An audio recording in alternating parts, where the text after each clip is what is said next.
Al tomar la palabra, quisiera ante todo expresar mi más sincero agradecimiento a todos los que me escucháis y tenéis la oportunidad de acceder y valorar este canal, un espacio de búsqueda y reflexión que pretende despertar y alcanzar la luz del conocimiento y la verdad. Mi gratitud especial se dirige a mis colaboradores más directos, quienes en afinidad de pensamiento y en amistad leal me han propuesto un tema tan decisivo para inaugurar este nuevo curso académico. Gracias a todos los que, con vuestra presencia y fidelidad, sostenéis esta obra común. Abrimos un nuevo curso en tiempos difíciles, convulsos, en un mundo que parece haber perdido el rumbo y donde el cristianismo se debate entre la decadencia y la esperanza. Hemos asistido en los últimos meses a incendios descontrolados que devoran nuestra tierra, a la llegada incesante de pateras con emigrantes desesperados, a discursos políticos que se acusan unos a otros sin ofrecer soluciones, a cumbres internacionales incapaces de poner fin a la guerra de Ucrania y a la muerte de inocentes en Gaza. Además, venimos arrastrando aún hoy día las consecuencias de aquella pandemia que, entre otras cosas, fue capaz de desnudar nuestras fragilidades. También, según dicen, la crisis climática amenaza la vida del planeta y la revolución digital va cambiando aún más la forma de pensar, comunicarnos y hasta de creer. Todo ello nos recuerda lo débil de nuestra civilización, la impotencia de las instituciones para asegurar la paz y la justicia y la orfandad de una humanidad que, mientras multiplica tecnologías, pierde su sentido, su esencia, su ser. Al hilo de mi intervención anterior sobre Quo Vadis, Europa, el llamado viejo continente, antaño crisol de fe y cultura, aparece hoy agotado, envejecido, tentado de olvidar sus raíces y entregado al relativismo que todo lo diluye. Los males de nuestro tiempo, envueltos en una apariencia de perfección, nos conducen al declive de la identidad, al ocaso de la cultura y al atardecer de la civilización. Vivimos un mundo de excesos, de estímulos, de informaciones, de ruidos, donde ya no hay cabida para el asombro, la contemplación, el pensamiento y el diálogo. Cuando esto falta, irrumpe sin medida el impulso, el descontrol y finalmente la enfermedad social y mental, odio, rabia y envidia. Vivimos un tiempo donde se hace de noche, donde todo aparece oscuro, frío, sin mordiente. Por eso urge volver la mirada hacia una pedagogía de valores, de prevenciones y de encuentros personales capaces de despertar conciencias y reconciliaciones. No podemos hablar de Dios si todos hemos dejado de ser hombres, seres humanos. En efecto, Europa y en general todo el Occidente parece presa de una nueva dictadura, el relativismo, una dimensión filosófica que permea la vida actual. Una verdadera crisis que azota a la política y a la economía, pero sobre todo es un colapso espiritual y cultural que conduce al viejo continente hacia una disolución interior semejante a un lento suicidio que parece anunciar el fin de su historia. Occidente, esa empresa colosal que forjó una civilización única, vive ahora una acelerada corrosión que la muestra ciega, asediada y desorientada. Sus catedrales, universidades, obras artísticas y música se oscurecen y debilitan, sin expresar ni la confianza en la verdad, ni en la dignidad de la persona, ni en la posibilidad de trascender. Los templos y los edificios históricos se convierten en museos, centros comerciales o mezquitas.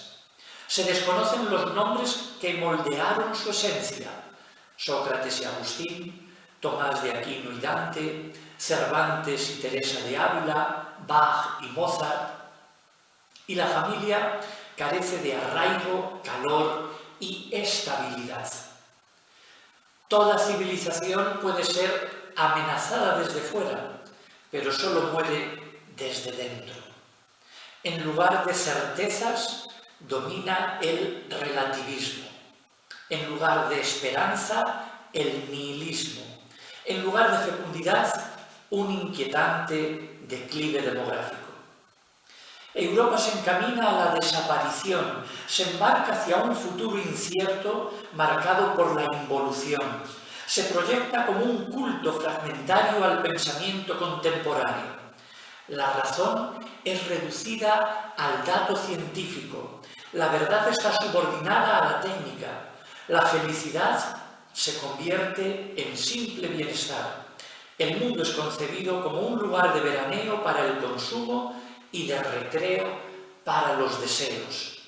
La muerte de Dios sustituye a la fe. El sexo deviene liturgia y la islamización ofrece nuevas semillas culturales y religiosas. Europa se va vaciando en su interior. Los grandes pensadores que forjaron el saber y la ciencia han sido reemplazados por charlatanes que reducen el debate a pronombres, paridades, cuotas y eslóganes ecológicos. La grandeza de la tradición se trivializa en un supermercado de identidades, en un abanico de falsas seguridades, en un carnaval de causas efímeras al ritmo de la publicidad televisiva. Europa se ha rendido al cinismo de los mercados, al agujero negro del consumo y al despojo de la belleza. Vivimos en una mundanización sin vuelta atrás y su consecuencia orbita en una secularización agresiva que margina la fe y la relega al ámbito privado. El cristianismo, columna vertebral de Europa, ya no tiene fuerza. Es reducido a un papel decorativo y la Iglesia es como aquel payaso que hablaba el filósofo Kierkegaard, presente pero incapaz de ser escuchada ni creída. Ante este panorama, las palabras de Benedicto XVI resonaron con una claridad profética. Él anunció con lucidez el ocaso de una Europa que ya no se sostiene en Dios, sino en un bienestar sin horizonte espiritual.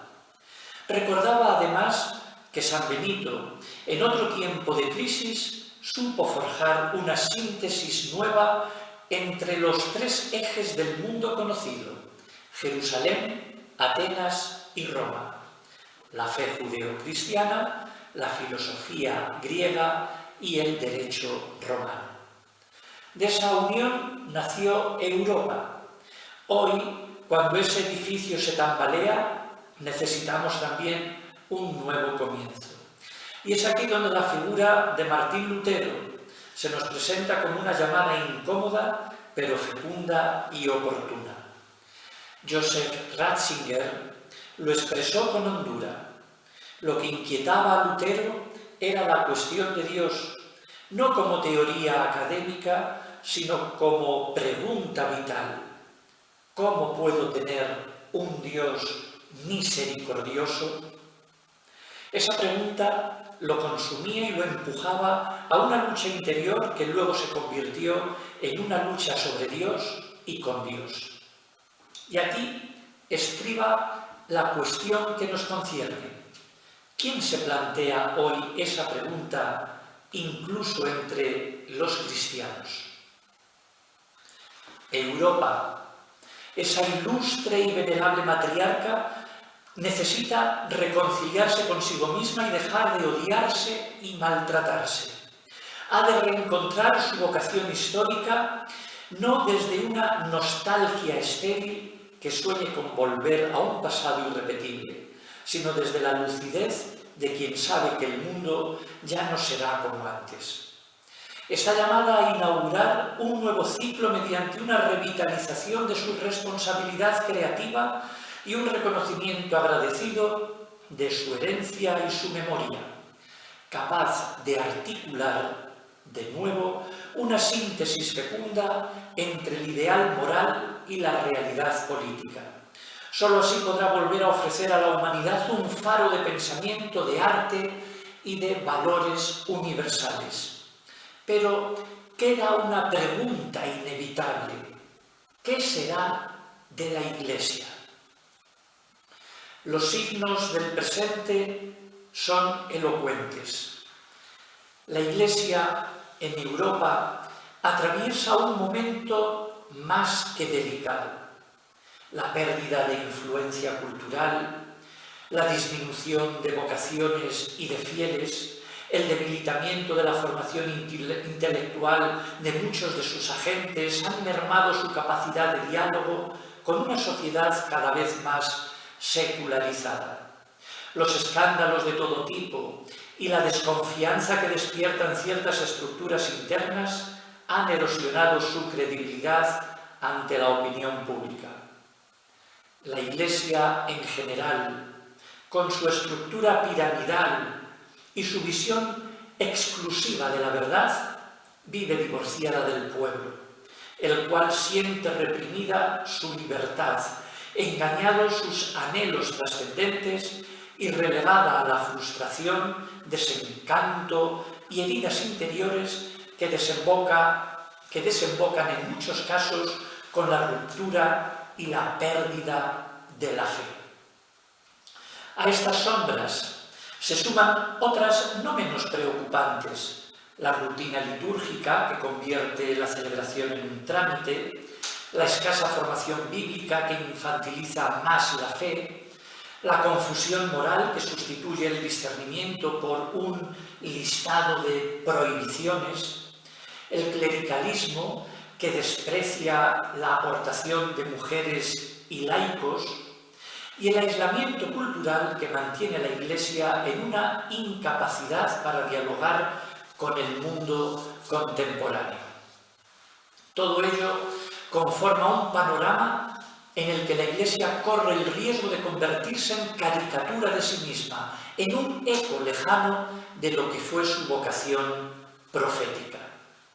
Sin embargo, sería un error reducir esta situación a una mera crisis o declive. Más bien, la Iglesia se encamina a un periodo de letargo, de purificación y de discernimiento en el que se verá llamada a redescubrir lo esencial, a renovar su lenguaje y a promover de nuevo el Evangelio como palabra de vida para un mundo que, a pesar de su progreso técnico, padece una profunda sed de sentido y búsqueda de Dios. Si observamos la historia de la Iglesia, podemos contemplarla como un itinerario trinitario. Cada milenio ha tenido un acento, un rostro, una forma de comprender y organizar la fe. El primer milenio estuvo marcado por la figura de Dios Padre, la causa del cristianismo. Fue el tiempo de la ortodoxia, cuando la Iglesia buscaba custodiar la verdad de la fe en medio de persecuciones, herejías y tensiones doctrinales. Los grandes concilios celebrados en Oriente consolidaron los dogmas fundamentales: la Trinidad, la Cristología, la fe en un Dios que se revela como comunión. Era una Iglesia todavía próxima al Evangelio, más discipular que institucional, con una impronta catacumbal y un dinamismo de improvisación. La transmisión de la fe era sobre todo oral, sostenida por la predicación, la catequesis y el testimonio de mártires y padres. Fue, en definitiva, la época en que la Iglesia, asentada en la patrología, se configuraba como comunidad de fe y de pensamiento más preocupada por confesar a Dios que por estructurar poder. El segundo milenio, en cambio, estuvo marcado por la figura de Dios Hijo, el fundamento del cristianismo. El acento pasó de la ortodoxia a la catolicidad romana y la Iglesia adoptó un estilo más jurídico, clerical y ritual. La cristología impregnó la teología, la liturgia y la piedad. La comunidad dejó atrás el carácter catacumbal para convertirse en iglesia de masas, sustentada por estructuras sólidas, leyes y rúbricas. Fue el tiempo de la escolástica, de las catedrales, de la organización clerical y jerárquica. La fe se transmitió cada vez menos por la improvisación oral y cada vez más por lo escrito. Cánones, dogmas, decretales, rúbricas. La Iglesia se convirtió en un gran cuerpo institucional, visible y poderoso, con un lenguaje más cercano al derecho que al Evangelio. El tercer milenio, en el que acabamos de adentrarnos, parece abrirse bajo el signo de Dios Espíritu Santo, el efecto del cristianismo. Y aquí la tendencia apunta hacia un modelo eclesial que se asemeja más al proyecto protestante que a la herencia católica. Una iglesia donde el protagonismo no lo tengan ya los jerarcas, sino el pueblo de Dios, donde los laicos ocupen el lugar central, donde se reconozca la voz de la mujer en el ministerio y donde la organización no sea piramidal ni clerical, sino lo más cercano a una estructura democrática. Será, o ya está siendo, una iglesia más pastoral que jurídica, más individual e interior que masiva y ritual, más doméstica que catedralicia. No es casualidad que este milenio se desarrolle en un entorno digital. Si el primero se fundó en lo oral y el segundo en lo escrito, el tercero avanza hacia lo virtual, lo inmediato y lo global. La evangelización ya no se apoyará en concilios ni en rúbricas solemnes, sino en la palabra directa, personal, compartida en redes. Una iglesia espontánea, ecléctica, abierta, guiada por el espíritu más que por la inercia de las estructuras. El catolicismo institucional ha llegado a un agotamiento histórico. El clericalismo, la hipertrofia de lo jurídico y la rigidez ritual han vaciado de vida a una estructura que se resiste a morir, pero que ya no genera futuro.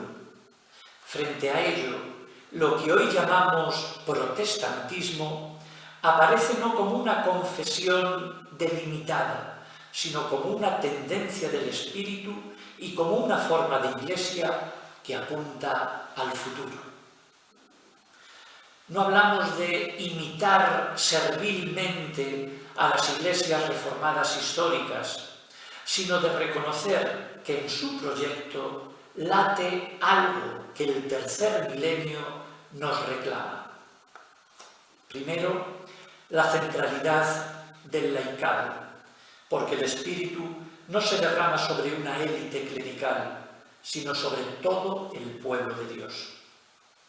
Segundo, la apertura al sacerdocio femenino, signo de que la gracia no conoce barreras de sexo ni de estatus.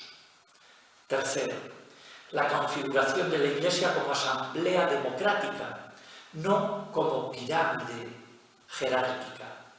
Y cuarto, la prioridad de lo pastoral sobre lo jurídico, de lo personal sobre lo masivo, de lo espiritual sobre lo meramente ritual.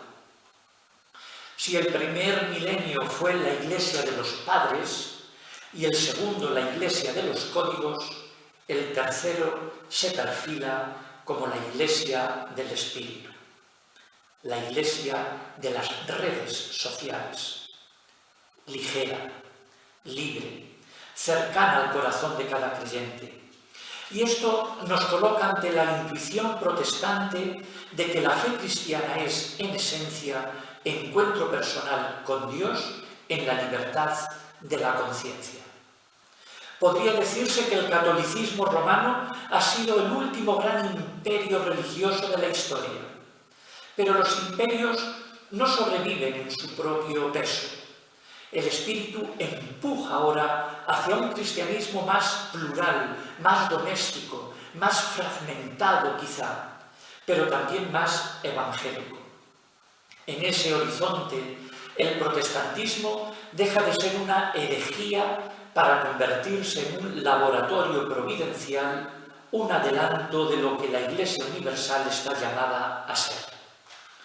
No se trata de contraponer vencedores y vencidos, ni de repetir antiguas guerras de religión.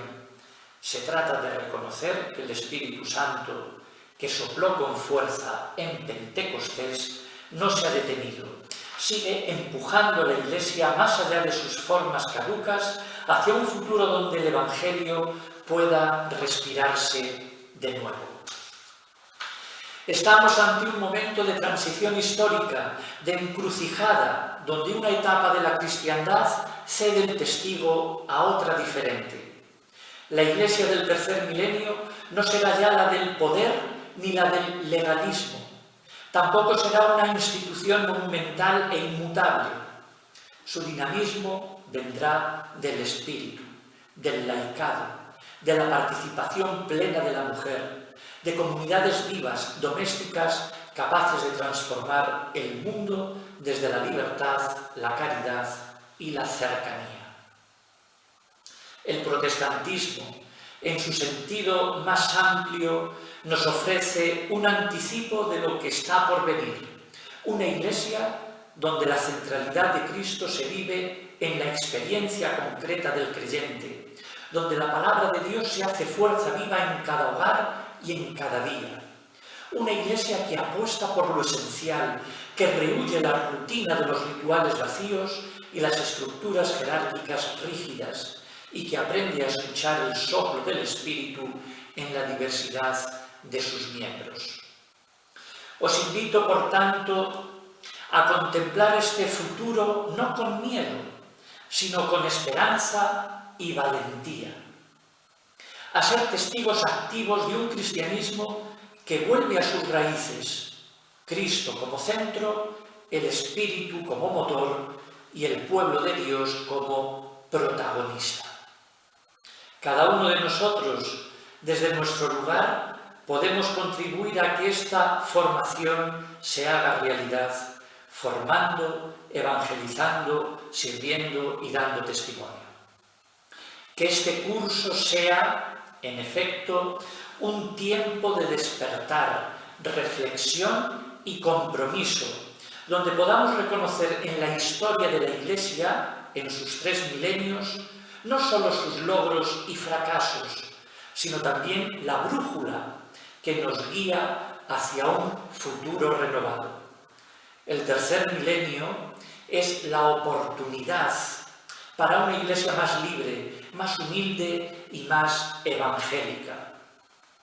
Y recordemos siempre, como dijo Lutero, y nos recordó Ratzinger, el último Papa de Occidente, que el cristianismo no es una institución ni un sistema, sino que es Cristo mismo.